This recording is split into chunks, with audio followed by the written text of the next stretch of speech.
ಓಂ ಶಾಂತಿ ವೀಕ್ಷಕರೇ, ಅಭಿಮಾನಿಗಳೇ, ಗುರುಮಕ್ಕಳೇ, ಭಕ್ತರೇ, ನಿಮ್ಮೆಲ್ಲರಿಗೊಳದಾಗಲಿ.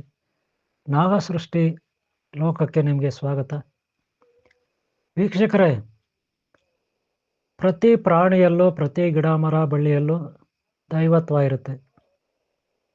ಅದು ಗ್ರಹತಾರೆ ಇರ್ಬೋದು, ಅಥವಾ ಯಾವುದೇ ಗಿಡ ಮರ ಬಳ್ಳಿ, ನದಿ ಸಾಗರ ಬೆಟ್ಟ ಗುಡ್ಡ ಇರ್ಬೋದು. ಆದರೆ ಕಾಯಿಗಳಲ್ಲಿ ಗರುಡದೇವ, ಗರುಡಮುಖಿ ಎಂಬ ಒಂದು ಕಾಯಿ, ಆ ಕಾಯಿನಲ್ಲಿ ಗರುಡದೇವನ ಒಂದು ಆಕಾರ ಹಾಗೂ ಶಕ್ತಿ ಇರುತ್ತೆ. ಗರುಡಮುಖಿ ಈ ಕಾಯಿ ಗರುಡದೇವನ ಮುಖ ಏನಿದೆ, ಆ ಗರುಡದೇವನ ಮೂತಿ ಅಥವಾ ಕೊಕ್ಕು, ಬಾಯಿ ಏನಿದೆ, ಒಟ್ಟಾರೆ ಗರುಡದೇವನ ಮುಖ ಇದನ್ನು ಹೋಲುವ ಕಾಯಿ ಇರುತ್ತೆ. ಈ ಕಾಯಿ ನಿಮಗೆ ಗ್ರಂಥಿಗೆ ಅಂಗಡಿಗಳಲ್ಲಿ ಸಿಗುತ್ತೆ. ಈ ಕಾಯಿ ಎಲ್ಲಿ ಸಿಗುತ್ತೆ? ಗ್ರಂಥಿಗೆ ಅಂಗಡಿಗಳಲ್ಲಿ ಸಿಗುತ್ತೆ. ಆಯುರ್ವೇದಿಕ ಕಾಯಿಗಳು, ಬೇರುಗಳು, ಸೊಪ್ಪುಗಳು, ಹಾಗೆ ಕೆಲವೊಂದು ಗಿಡಮೂಲಿಕೆಗಳು ಏನು ಸ್ಟೋರ್ ಇರುತ್ತೆ ಗ್ರಂಥಿಗೆ ಅಂಗಡಿ ಅಂತ, ಅಲ್ಲಿ ನಿಮಗೆ ಇದು ಸಿಗುತ್ತೆ. ಅಥವಾ ನಿಮ್ಮದೇ ಅಕ್ಕಪಕ್ಕ ತೋಟ ಅಥವಾ ಕಾಡು, ಬೆಟ್ಟ ಗುಡ್ಡ, ಇಲ್ಲಿ ಕೂಡ ಮರಗಳಿದ್ರೆ ಅಲ್ಲಿ ಮರಗಳು ಅಲ್ಲಿ ಸಿಗುತ್ತೆ. ಇದು ಗರುಡಮುಖಿ ಅಂತ ನಾವು ಕರಿತೀವಿ ಈ ಕಾಯಿಗಳನ್ನು. ಈ ಕಾಯಿಯಿಂದ ವಶೀಕರಣ, ಯಂತ್ರ, ತಂತ್ರ, ಮಂತ್ರ ಇವುಗಳನ್ನು ಇದಕ್ಕೆಲ್ಲ ಉಪಯೋಗಿಸ್ಬೋದು. ವಶೀಕರಣಕ್ಕೆ ಮಂತ್ರವಾದಿಗಳು ಹಾಗೆ ಗುರುಗಳು ಇದನ್ನು ಉಪಯೋಗಿಸ್ತಾರೆ. ವಶೀಕರಣಕ್ಕೆ ಯಾವ ರೀತಿ ಅವರು ಉಪಯೋಗಿಸ್ತಾರಂದರೆ, ಅಮಾವಾಸ್ಯೆ, ಪೌರ್ಣಮಿ, ಒಳ್ಳೆಯ ನಕ್ಷತ್ರಗಳಿರುವ ಕಾಲಮಾನಗಳಲ್ಲಿ ಇದಕ್ಕೆ ಪ್ರಾಣ ಪ್ರತಿಷ್ಠೆ ಮಾಡಿ ಗರುಡಮುಖಿ ಈ ಕಾಯಿಗಳಿಗೆ ಅವರು ಇಟ್ಕೋತಾರೆ. ಸಮಯ ಬಂದಾಗ, ಅಂದರೆ ಯಾರಾದರೂ ಭಕ್ತರು ಬಂದಾಗ ಅವರಿಗೆ ಅದನ್ನು ದಯಪಾಲಿಸ್ತಾರೆ. ಇದು ಯಂತ್ರ, ತಂತ್ರ, ಮಂತ್ರದಲ್ಲಿ ಬರ್ತಕ್ಕಂಥ ಒಂದು ವಿಚಾರ. ಇದು ಅಭಿವೃದ್ಧಿಗೆ ಉಪಯೋಗಿಸ್ತಾರೆ.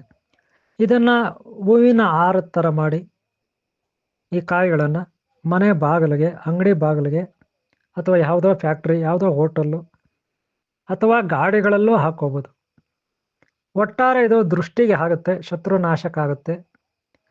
ಯಾವುದೇ ನೆಗೆಟಿವ್ ಎನರ್ಜಿ ಬರ್ದಾಗೆ, ನೆಗೆಟಿವ್ ಥಾಟ್ಸ್ ಬರ್ದಾಗೆ ಇದು ನೋಡ್ಕೊಳ್ಳುತ್ತೆ.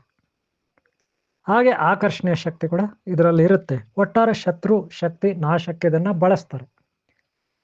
ಇದು ಒಂದು ರೀತಿ. ಎರಡನೇದಾಗಿದು, ನಮ್ಮ ಜೊತೆಲಿ ಒಂದು ಕಾಯಿ ಇಟ್ಕೊಂಡ್ರೆ ನಾವೆಲ್ಲೇ ಹೋದರೂ ನಮ್ಗೆ ಯಾವುದೇ ನೆಗೆಟಿವ್ ಅಂದರೆ ಕೆಟ್ಟ ಶಕ್ತಿಗಳು ಕಾಟ ಇರೋದಿಲ್ಲ. ಇದು ಒಂದು ರೀತಿ. ಅದಕ್ಕೆ ಒಂದು ಕಾಯಿಯನ್ನು ಒಂದು ಯಾವುದಾದ್ರೂ ಚಿಕ್ಕ ಬಾಕ್ಸು ಅಥವಾ ಯಾವುದೋ ಒಂದು ಪರ್ಸು ಅದರಲ್ಲಿ ಹಾಕ್ಕೊಂಡು ಬ್ಯಾಗಲ್ಲಿ ಹಾಕ್ಕೋಬೋದು. ಬ್ಯಾಗಲ್ಲಿ ಇಟ್ಕೊಂಡ್ರೆ ಈ ಒಂದು ಕಾಯಿಯನ್ನು ಅವರಿಗೆ ಯಾವುದೇ ಕೆಟ್ಟ ದೃಷ್ಟಿ, ಕೆಟ್ಟ ಶಕ್ತಿಗಳ ಕಾಟ, ಶತ್ರು ಭಯ ಇರೋದಿಲ್ಲ. ಶತ್ರು ನಾಶಕ್ಕೆ, ದುಷ್ಟಶಕ್ತಿಗಳ ನಾಶಕ್ಕೆ, ದುಷ್ಟರ ನಾಶಕ್ಕೆ ಈ ಒಂದು ಗರುಡಮುಖಿ ಅನ್ನುವ ಕಾಯಿ ಬಹಳ ಸೂಕ್ತವಾಗಿರುತ್ತೆ. ಇದರ ಶಕ್ತಿ ಅಮೋಘ ಕೂಡ ಇರುತ್ತೆ. ವೃಕ್ಷಗಳು, ವನಸ್ಪತಿ ವೃಕ್ಷಗಳು ಇದಕ್ಕೆ ಶಕ್ತಿ ತುಂಬತಕ್ಕಂಥ ಯಕ್ಷಿಣಿ ವೃಕ್ಷ ದೇವತೆಗಳು. ಹಾಗೆ ಸಾಕಷ್ಟು ಗಿಡಮೂಲಿಕೆಗಳು ಆಯುರ್ವೇದ, ಹಿಂದೂ ಸನಾತನ ಧರ್ಮದಲ್ಲಿ ಇರುತ್ತೆ. ಅದರಲ್ಲಿ ಗರುಡಮುಖಿ ಬಹಳ ಅಮೂಲ್ಯವಾದದ್ದು. ನಾನು ಆಗಲೇ ಹೇಳಿದೆ, ಒಳ್ಳೆಯ ವಾರ, ತಿಥಿ, ಕಾಲಮಾನಗಳಲ್ಲಿ, ಗ್ರಹಣ ಕಾಲಗಳಲ್ಲಿ, ಅಮಾವಾಸ್ಯೆ, ಪೌರ್ಣಮಿ ಇತ್ಯಾದಿಗಳಲ್ಲಿ ಇದಕ್ಕೆ ಪ್ರಾಣ ಪ್ರತಿಷ್ಠೆ ಸಿದ್ಧಿ ಮಾಡ್ಕೊಳ್ತಾರೆ ಮಂತ್ರವಾದಿಗಳು, ಗುರುಗಳು. ಅವರಿಂದ ನೀವು ಇದನ್ನು ತಗೊಂಡ್ರೆ ಒಳ್ಳೆಯದು. ಹಾಗೆ ನೀವೇ ತಗೊಂಡು ನೀವೇ ಮಾಡಿಕೊಂಡ್ರು ಕೂಡ ಆಗುತ್ತೆ, ಆದರೆ ಸ್ವಲ್ಪ ಕಷ್ಟ ಇರುತ್ತೆ. ಯಾಕಂದರೆ 48 ದಿನ ವ್ರತಾಚರಣೆ, ಬೀಜಾಕ್ಷರ ಮಂತ್ರ ಇದೆಲ್ಲವನ್ನು ಸಹ ನೀವು ಪಠನೆ ಮಾಡಬೇಕಾಗುತ್ತೆ. ಓಕೆ, ನಿಮಗಾಗಿ ನಾನು ಒಂದು ಬೀಜಾಕ್ಷರ ಮಂತ್ರ ಕೊಡ್ತೀನಿ. ಈ ಬೀಜಾಕ್ಷರ ಮಂತ್ರವನ್ನು 48 ದಿನ ನೀವು ಪಠನೆ ಮಾಡ್ಬೋದು. ಯಾವ ರೀತಿ ಅಂದರೆ, ಒಂದು ದಿನಕ್ಕೆ 5 ಬಾರಿನೇ ಕೂತ್ಕೋಬೇಕು. ಒಂದು ಬಾರಿ ಜಪಕ್ಕೆ ಕೂತ್ಕೊಂಡ್ರೆ 10 ನಿಮಿಷ ಕೂತ್ಕೋಬೇಕು. ಈ ಮಂತ್ರವನ್ನು ಜಪಿಸ್ಬೇಕು. 10 ನಿಮಿಷ ಕೂತ್ಕೊಂಡು ಈ ಜಪವನ್ನು ಜಪಿಸ್ಬೇಕು. ಹಾಗೆ ನೀವು ಅನಂತ ಪದ್ಮಾವತಿ, ಅನಂತ ಲಕ್ಷ್ಮಿ, ಅನಂತ ಪದ್ಮನಾಭ ಸ್ವಾಮಿ ಫೋಟೋ ಇಟ್ಕೋಬೇಕು. ಯಾಕಂದರೆ ಶ್ರೀಮನ್ನಾರಾಯಣನ ವಾಹನ ಗರುಡದೇವ. ಈ ಗರುಡದೇವನ ಶಕ್ತಿ ಈ ಒಂದು ಗಿಡಮೂಲಿಕೆಯ ಕಾಯಿನಲ್ಲಿ ಇರುತ್ತೆ. ಈ ಕಾಯಲ್ಲಿರೋದ್ರಿಂದ ನಿಮಗೆ ಶೂರತನ, ವೀರತನ, ಧೈರ್ಯ ಸಾಹಸ ಇದೆಲ್ಲವೂ ಬರುತ್ತೆ. ಯಾಕಂದರೆ ಗರುಡ ದೇವನಿಗೆ ಅಷ್ಟೂ ಇತ್ತು. ಅದಕ್ಕೆ ಶ್ರೀಮನ್ನಾರಾಯಣ ತನ್ನ ವಾಹನವನ್ನಾಗಿ ಈ ಒಂದು ಗರುಡ ದೇವನ ಇಟ್ಕೊಂಡ. ಶ್ರೀಮನ್ನಾರಾಯಣ ಅನಂತ ಪದ್ಮಾವತಿ ಅನಂತ ಲಕ್ಷ್ಮಿ ಅನಂತ ಪದ್ಮನಾಭ ಸ್ವಾಮಿ ಐಶ್ವರ್ಯ ಶಕ್ತಿಯ ಪ್ರತೀಕ. ಐಶ್ವರ್ಯ ಶಕ್ತಿಯ ಪ್ರತೀಕ ಆತ, ಹಾಗೆ ಕ್ರಿಯಾಶಕ್ತಿ ಸ್ವರೂಪ. ಆದ್ದರಿಂದ ನಮ್ಮೆಲ್ಲ ಕೆಲಸ ಕಾರ್ಯಗಳು ನಿರ್ವಿಘ್ನವಾಗಿ ನೆರವೇರ್ತವೆ ಅನ್ನೋದೊಂದು ನಂಬಿಕೆ ಇರುತ್ತೆ. ಈ ಆಧಾರದ ಮೇಲೆ ನಾವು ಈ ಕಾಯಿಯಲ್ಲಿ ಗರುಡದೇವನ ಶಕ್ತಿ ಇರುತ್ತೆ ಅಂತ ನಾವು ಭಾಳ ಸುಲಭವಾಗಿ ತಿಳ್ಕೊಬೋದು. ಇದು ವೇದಾಂತದಲ್ಲಿ, ವೇದಾಂತ ಪಂಚಕರಣದಲ್ಲಿ ಒಂದು ದೈವತ್ವ ವಿಚಾರಗಳಲ್ಲಿ ಭಾಳ ಮುಖ್ಯವಾದ ಪಾತ್ರವನ್ನು ವಹಿಸುತ್ತೆ, ಒಳ್ಳೆಯ ಜ್ಞಾನವನ್ನು ಕೊಡುತ್ತೆ. ಇದರಲ್ಲಿ ಯಾವುದೇ ರೀತಿಯ ಸಂದೇಹ ಇಲ್ಲ. ಗಿಡ ಮರ ಬಳ್ಳಿ, ನದಿ ಸಾಗರ ಬೆಟ್ಟ ಗುಡ್ಡ, ಪರ್ವತ ಆಕಾಶ ಕಾಯ್ದೆಗಳಲ್ಲೂ ಕೂಡ, ಆಕಾಶ ಕಾಯಾದಿಗಳಲ್ಲೂ ಕೂಡ ಯಾರಿರ್ತಾರೆ? ಪರಬ್ರಹ್ಮ ಸ್ವರೂಪ ಪರಮಾತ್ಮ ಅಥವಾ ಪರಮೇಶ್ವರಿ ಇರ್ತಾಳೆ, ದೇವತಾ ಶಕ್ತಿ ಇರುತ್ತೆ. ಆದ್ದರಿಂದ ಈ ಕಾಯಿಗಳನ್ನು, ವನಸ್ಪತಿ ವೃಕ್ಷಗಳನ್ನು, ಬೇರುಗಳನ್ನು, ಬಳ್ಳಿಗಳನ್ನು, ಗಿಡಗಳನ್ನು, ಮೂಲಿಕೆಗಳನ್ನು ನಾವು ಗೌರವಿಸಬೇಕು, ಭಕ್ತಿ ಭಾವದಿಂದ ನೆಟ್ಕೋಬೇಕು.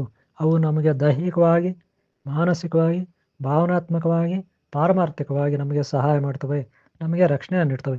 ಇಡೀ ಈ ಬ್ರಹ್ಮಾಂಡದಲ್ಲಿ ಪಂಚಭೂತಗಳಿಂದ ಕೂಡಿರುವ ಪರಮಾತ್ಮ ಹಂಚುವಾಗಿದ್ದಾನೆ ಎಲ್ಲ ಕಡೆ. ಪ್ರತಿ ಅಣುರೇಣು ತೃಣಾಕಾಶದಲ್ಲೂ ಹೋಗ್ತಾ ಇದ್ದಾನೆ. ಆ ಕಾರಣಕ್ಕಾಗಿ ನಾವು ಎಲ್ಲ ಕಡೆ ಭಗವಂತನನ್ನು ಕಾಣೋದನ್ನು ಮರಿಬಾರ್ದು.